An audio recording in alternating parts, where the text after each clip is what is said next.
Welcome back to We Are Austin. Time's just about 9:30. And you guys know classic TV shows like Brady Bunch. They put blended families together. And a lot of work and time to achieve that kind of harmony and respect. Angela Vassallo, about this? Oh, there's lots of different things out there. Okay.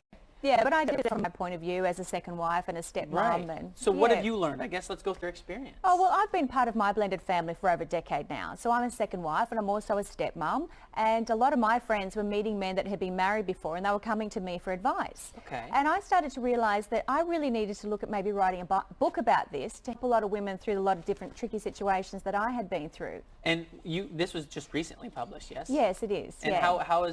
what are the responses you're getting so far? Yeah, it's been really good. I get letters all the time thanking me because a lot of people didn't know where to go. Like a lot of the second wives, they would struggle through different situations. So I wrote it as a guide just to help a lot of women through to understand all the different scenarios that you might go through and also what to expect and what not to expect and your role to play, that type of thing. So you kind of give me an idea of what triggered you to write this book, but is there something else? You know, is there, you probably were just getting a lot of feedback and comments. And you're like, you know what, I better share this knowledge. Absolutely. And what I realised, there's a growing trend with blended families. You know, the family dynamic has completely changed. Right. It's not your little nuclear family with the white picket fence, mum and dad and two little kids anymore. Things are very, very different now and it's changing.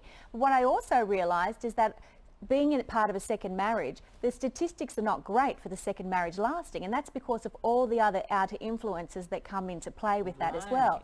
And for me, I felt that I believe we can change that statistics. I think we could defy the status quo. We can break that down as long as we have the information and we can help the second wives and the stepmoms through to build their blended families and, and get them to stay together. That's my mission. I'm recalling a movie that was one of my favorites as a kid. It's leaned towards the men, but it's with Chevy Chase, Jonathan Taylor-Thomas. It's called Man of the House. Okay, and he's getting introduced to the family. He's got this kid that he's got to get to like, and they were just butting heads.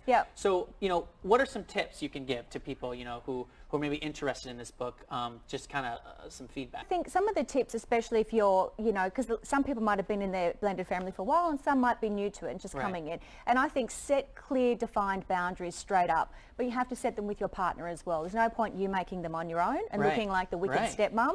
You've definitely got to have your partner involved with all of that. I think the other point is to build a bond with your stepchildren and your family. You really got to work on, you don't have to go over the top with that, but you definitely need to start building a bond with your stepchildren as well. And don't play any favoritism if you're bringing a child in as well and there's other children. You really need to start to work on keeping it an equilibrium for everybody involved as well. So what about from the child's perspective? Because as an adult, you can do everything in your power, but what if the kid's not responding? Well, I think you also need to have empathy for that. There's a lot of other outer influences and you don't have control of what that child is feeling as well. You need to have empathy. They could have, by the time you get to call that child your stepchild, you don't know where that child's been or what they've gone through. So empathy is the key. Well, let's get your information on the screen for everybody who's interested in reading this book or you're looking for tips. Angela Vassallo, you can find her on social media. Obviously, her book is for sale online right now. Absolutely. And so, again, she's here for South by saying, hey, if you need help, I've got it for you. Thank you for coming in the studio. Thank you. Thanks for having me. Appreciate it. All right, guys, still ahead, the telltale signs that your furry friend's coughs may need to get checked out by a vet. We've got that coming up next.